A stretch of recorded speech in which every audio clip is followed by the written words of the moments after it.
off, I'm not a big touchy-feely person. I'm a pragmatist, an optimist, a keep going forward, don't look back sort of person. So when I first watched The Last of Us Episode 3, I was a swirl of emotion, and I did not care for that.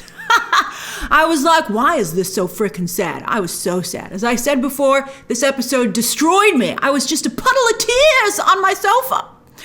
Where are the zombies? Isn't this a zombie show? How do you have, they had one buried in rubble at the beginning, but how do you have a whole long, extra supersized episode and no zombies?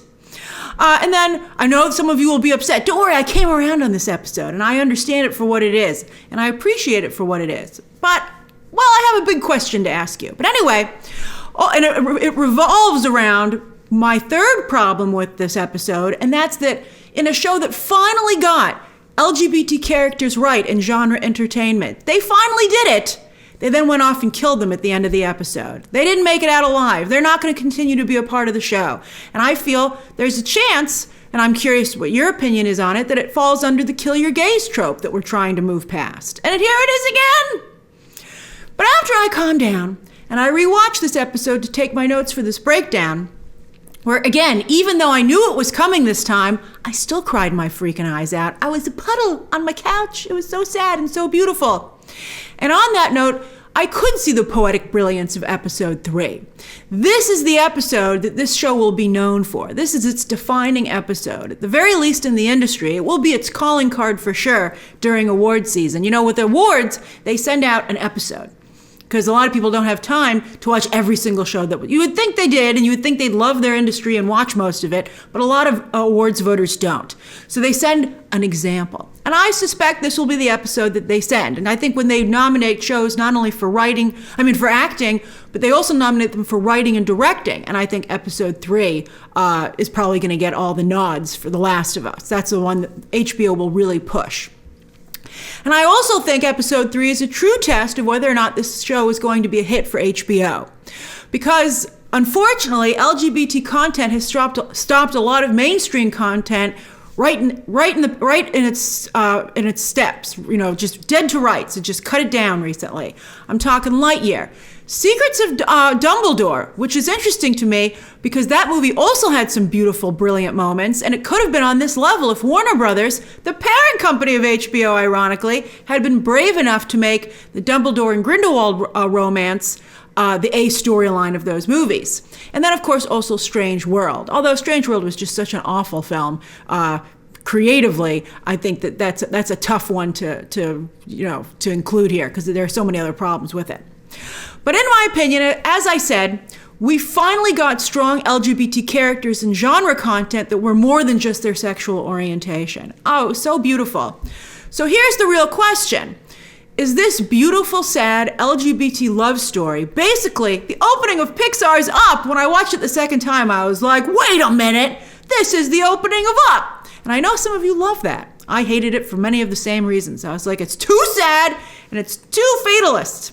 But anyway, is it worth the trade-off of having such a beautiful LGBT tragic love story for not having Bill and Frank stick around the series as regulars?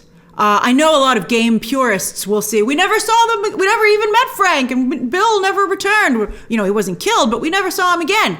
But I mean, Frank and Bill are such great characters, they could have their own series. I think that they're changing a lot here. Why couldn't Bill and Frank stick around? Why couldn't they be someone that we could constantly revisit? I mean, they're wonderful characters. And I just wonder if the beautiful, tragic ending that they show here, and we're going to discuss that, is worth losing them to fandom. Think what they could have accomplished if they'd gone on. Oh, it's very frustrating to me. It's frustrating. In the game, as I said, we never see Frank alive. We find out that he got upset with Bill one day and left the compound to go find a QZ, but got infected along the way and committed suicide. A little bit similar to what happened to Tess. Maybe that's kind of what they were combining there. But although she also got infected. But, it's rough out there.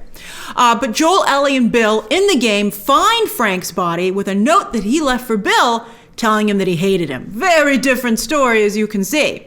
Bill doesn't die, though, as I said, and while Joel and Ellie do never see him again in the course of the game or its sequel, because Bill helped them secure a truck, and then they were like, see ya, Bill. But the idea was that Bill lived on to fight the good fight, to live another day. And he's a fan favorite character. So it's like, why would you get rid of a fan favorite character? Especially when he's so amazingly well realized on screen. I love Bill. I love Frank. I'm upset that they're dead. All right, and that's the point, obviously, but I'm also upset because of the loss to what they could have done for representation and genre entertainment.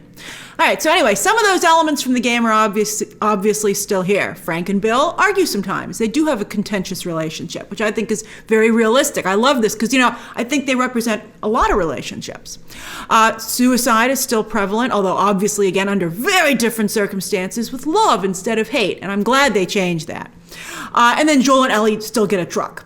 I love the way they got a truck. But as long as we're making so many changes, again, why not keep Bill and Frank alive? While this episode is groundbreaking, I think it would have been even more groundbreaking to have Bill and Frank more involved in the action. I mean, they're such amazing characters portrayed by Nick Offerman and Murray Bartlett. As I said, I see potential for a spin-off series here. I would have watched the heck out of that. It would have been amazing. And I'm annoyed that we can't have it now because they're dead. I guess they could go back in time, but now we know how it's going to end. And that's the common problem with prequels. You know what this reminds me of? Laenor on House of the Dragon. I was so happy that they changed what happened to him in the books. In the books, of course, Laenor was killed. Spoilers if you haven't watched House of the Dragon. But, I mean, obviously you watch Sunday night TV, but you can skip to the next chapter if you haven't watched House of the Dragon. Chapter times, of course, as always, are down below. But Laenor wasn't murdered. Instead, it was a fake out. He escaped. And he's not just alive at the end of that episode, but he has new vigor with the promise of finally getting to live his life as he wants to as himself. But they might as well have killed him because we never saw him again, at least so far. I'm hoping he comes back in season 2. And there are so many threads in House of the Dragon in so many different locations. Why couldn't we have followed Laenor? That also would have been incredible. It would have been incredible. I'm tired of, checking a box for representation. We want organic, really well thought out, multifaceted LGBT characters that are, again, part of the action. These characters aren't allowed to play the game. They're like, oh, isn't that nice? But they pat themselves on the back, the creators of the show, and then they move on. And they don't allow it would be just Laenor playing House of the Dragon and making all those cool moves. Bill and Frank, just owning the zombie apocalypse. Why don't we have these things? I think even in this episode as is, they should have added more action sequences. I think it would have been great to see Bill and Frank in action, even more than we already do.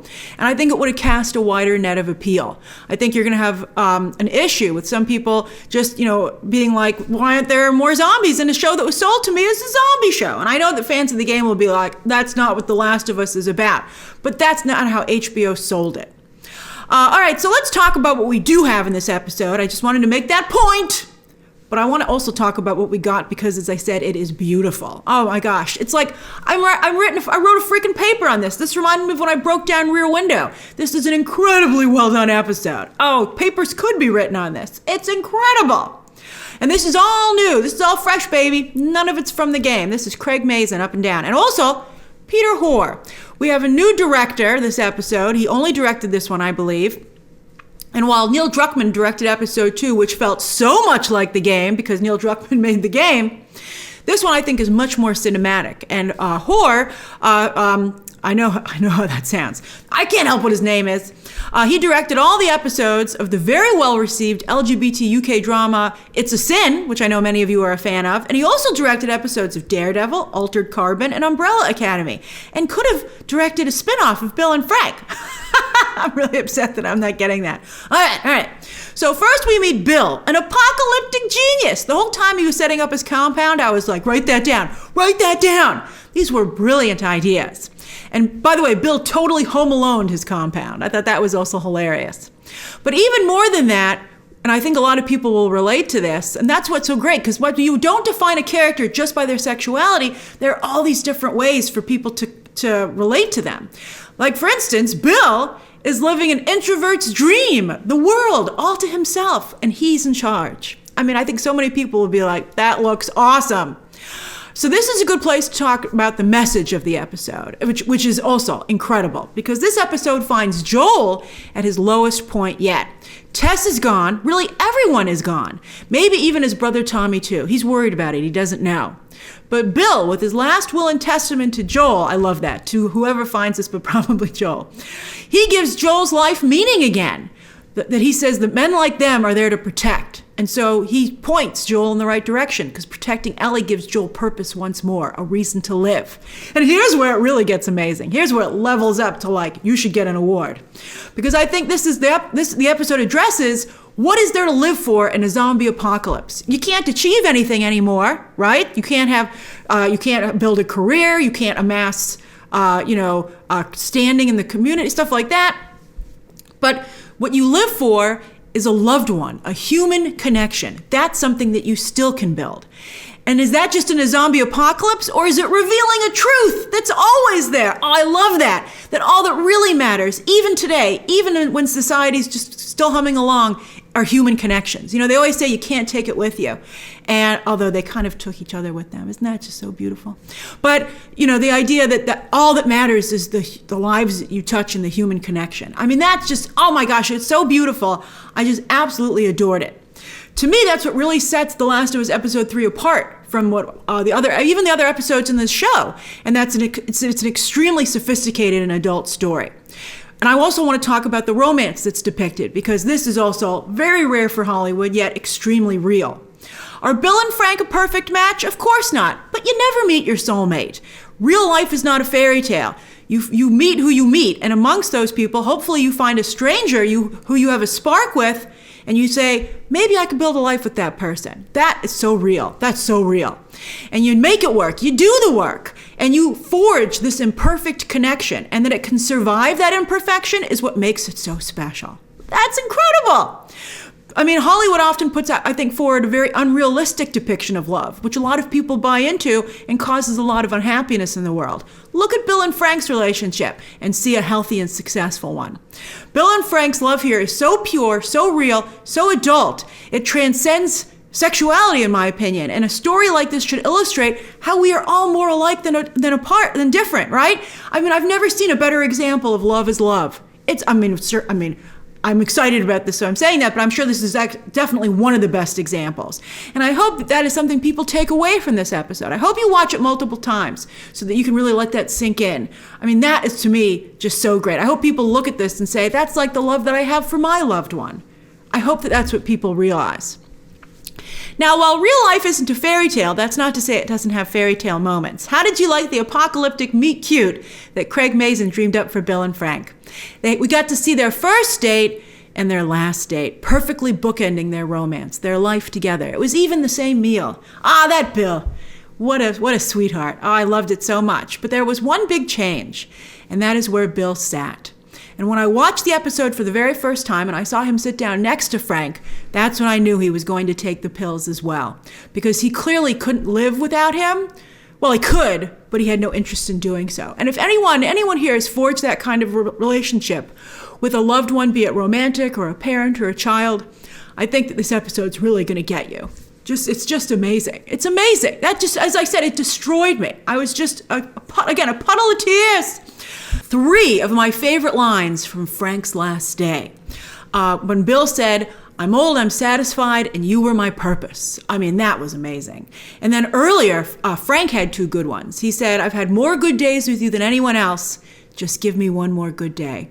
And then, this should be put on t-shirts. He said, do you love me? Then love me the way I want you to. I mean, who could argue with that? Bill certainly couldn't, and Bill's very good. I mean, that was just, as I said, more people should think of that, because that was just so amazing. I also thought it was meaningful that it was important to Frank that they get married. I mean, that was also really beautiful. And I thought it was so moving that even though they had this huge house and a whole compound, and there was nobody really else in the world, and Frank was even sick, so, he needed space, but still, even after all these years, they still slept in, for them, it was a tiny bed for them, but they still wanted to be together. And that was just so moving. I gotta tell you though, I really would have liked to have seen the stores that Frank fixed up. I'm like Tess. I'm like, hey Frank, I would have loved to have seen those stores. I wanted to see the wine shop, the furniture store, and the boutique. I know they already spent a ton of money on this show, but I'd like to have seen them. But we did get to see the way that Frank contributed to Bill's world through the metaphor of the strawberries. So I wanted to see the shops, but this is a more awards-friendly way to go. And this is brilliant. Again, so well done.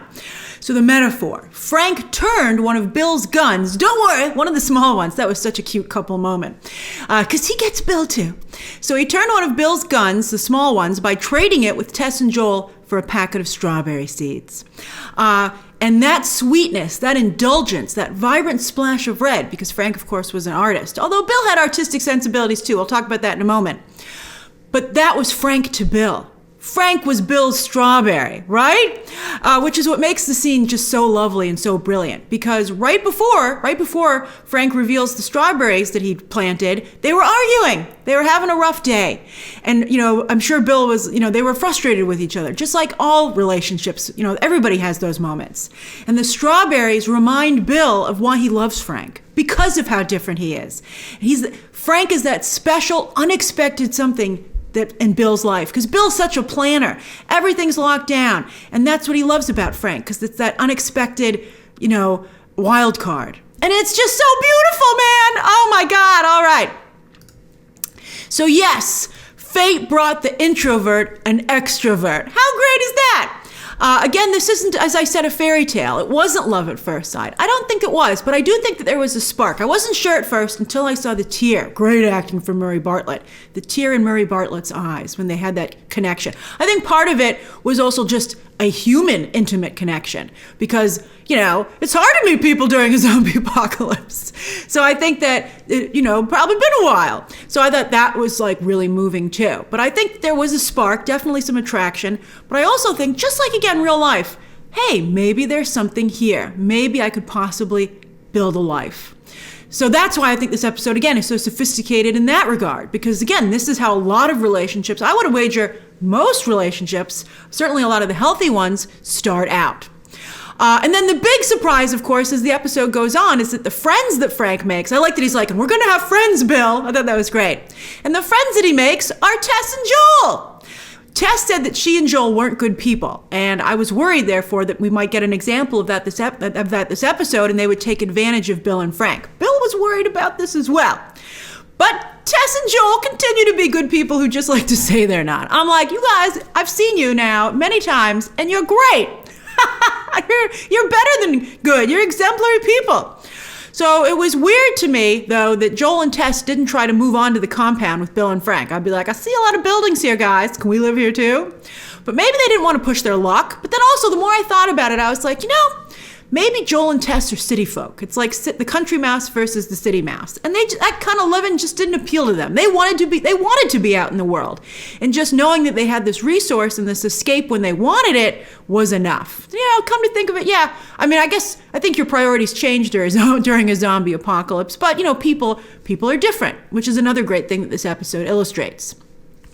So thankfully, Frank did pick good friends for him and Bill and Joel begrudgingly, recognizing that they are kindred spirits, might not like each other, but as Bill writes in his goodbye letter, they do respect each other. I thought that was really great. That was good. I liked Joel and Bill being kind of friends and, Tess and Frank being like what really drove their couple friendship. It was great. It was like real life. I loved it so much.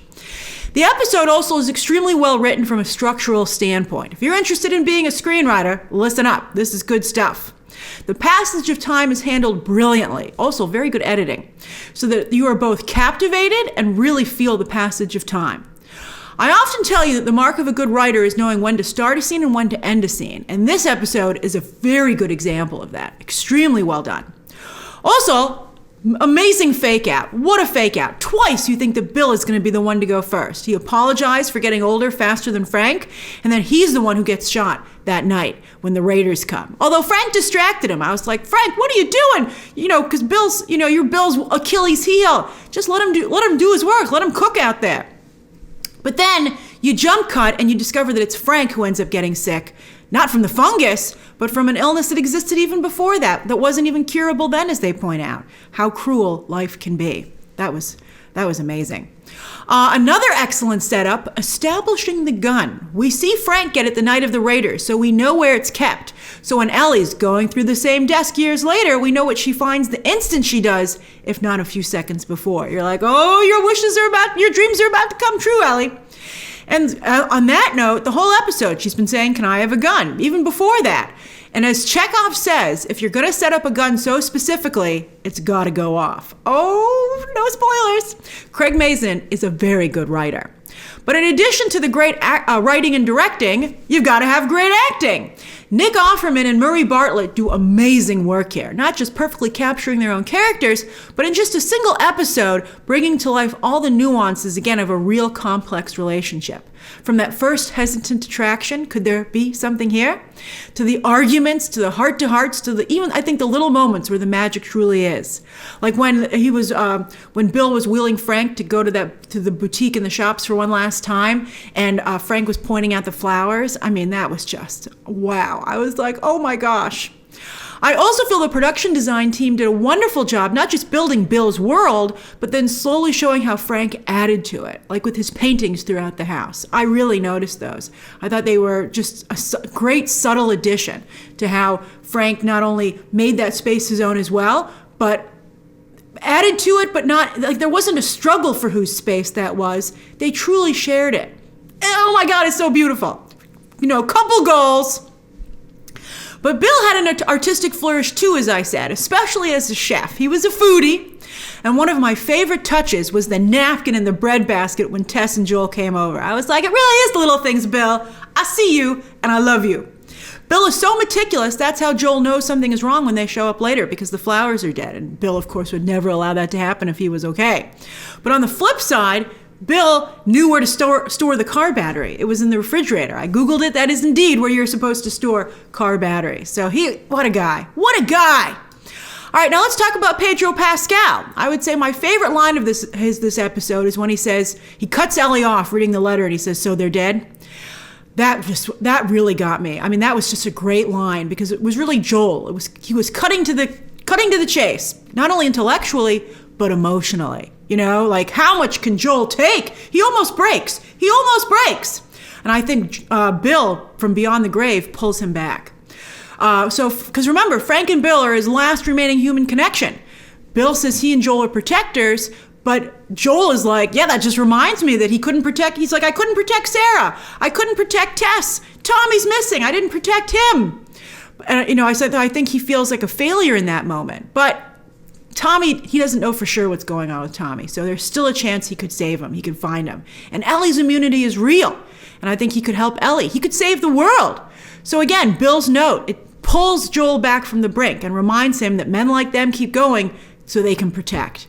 And that's what Joel decides to do. Although to be fair to Joel, I wouldn't be too hard on Joel because he's out there in the world making stuff happen. Bill and Frank stayed hidden. And there's nothing wrong with that either. We make our choices and we have to live with them. Bill and Frank never left their compound. So in the very end, I was going to say it's like a tomb, but it is that way a little bit, but I'd say it's a monument to the life that they built, the life that they built together. And then at the very end, amazing shot, you see that open window in their bedroom. You don't even need to see them. And I'm glad they didn't do that because that's not how they wanted to be remembered. That's why they blocked the door.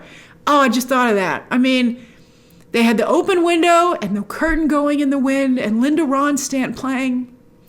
And it was just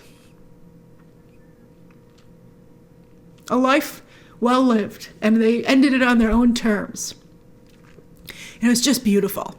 Although seriously, would you play the radio during an apocalypse? Not only do you not want to attract attention, do you hear Linda Ronstadt playing?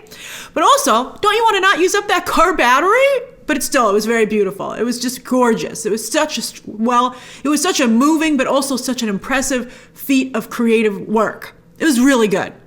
Amazing acting from Pedro Pascal. Mando walked so that Joel could run. Interestingly, I feel that understated Pedro Pascal is when he's at his strongest and when he does his best work, even though in real life he's so zany. Maybe that's how he can make still waters run deep. There's a lot going on under there. Although, wow, his southern accent was really coming and going. It was like all over the place. And it got particularly strong when he was laying down the law as to the rules for the next leg of their journey. I didn't mind, though. He has a good southern accent. But I do think it's a tiny bit distracting that it keeps coming and going. You're like, come on, Pedro. He's so good in this show, though. I think he might get an acting nomination. But I think Murray Bartlett and Nick Offerman might, too. It depends how strong this house. Also, it's just the beginning of the year. We have to see what the other contenders are. I mean, Viserys didn't get anything, and he killed it. All right, so like Bill and Frank's impressive connection, Joel and Ellie are building a strong one as well. That's the hallmark of the video game, their connection.